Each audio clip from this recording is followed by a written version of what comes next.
Salut à tous, moi c'est Zena Ariane, votre experte en génie civil comme vous le savez déjà. Alors aujourd'hui nous allons continuer avec la session de la dernière fois sur l'aménagement des espaces urbains. Alors la dernière fois nous avons donc fait mention de la ventilation naturelle. Nous avons aussi parlé de la façon dont nous positionnons nos baies, que c'est aussi un aspect très important afin de laisser passer les rayons du soleil. Alors nous devons aussi savoir que dans l'aménagement, lorsqu'on parle de l'aménagement des espaces urbains, cela fait intervenir également les lotissements. Pourquoi est-ce que je parle de lotissement? Parce que lorsque vous achetez votre terrain, vous devez savoir comment est-ce que les lotissements ont été prévus à cet endroit-là, au cas où vous n'avez pas acheté avec un expert dans la construction ou bien au cadastre. Au cas où vous êtes allé voir juste un particulier, vous devez donc savoir comment les lotissements ont été prévus à cet endroit. Pourquoi est-ce que je fais mention de cela? Par rapport aux problèmes de ruissellement, aux problèmes d'évacuation des eaux également. Si vous ne connaissez pas comment les lotissements ont été prévus à cet endroit, vous pouvez vous retrouver plus tard avec un problème d'évacuation d'eau.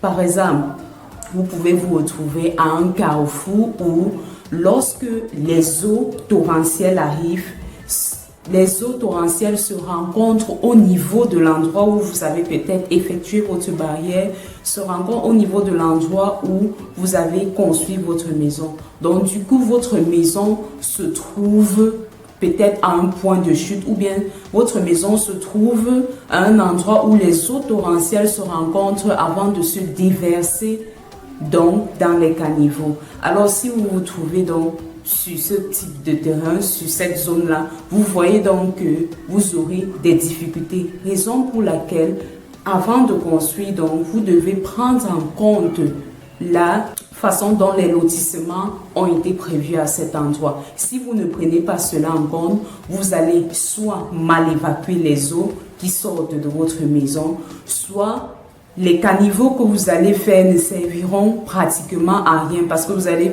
vous rendre compte que l'endroit que vous avez prévu pour les caniveaux n'est pas exploitable. Au contraire, les eaux torrentielles viennent plutôt se déverser sur votre clôture ou bien au niveau de votre maison.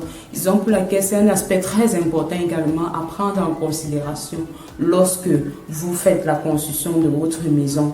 Vous devez être très méticuleux concernant cet aspect-là, cet aspect d'évacuation des eaux. Je ne peux pas, par exemple, construire ma maison et évacuer les eaux derrière.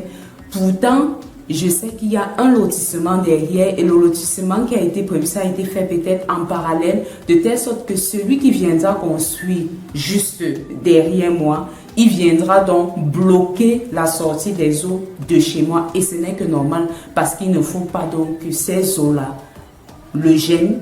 Lui, chez lui, il se trouvera dans l'obligation de bloquer ces eaux-là afin de pouvoir protéger lui-même son ouvrage. Donc, les lotissements sont très importants.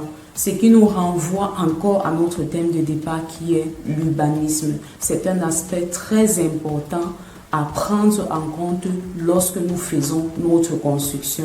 Raison pour laquelle on vous demande toujours d'aller vers des experts pour effectuer la construction de votre maison.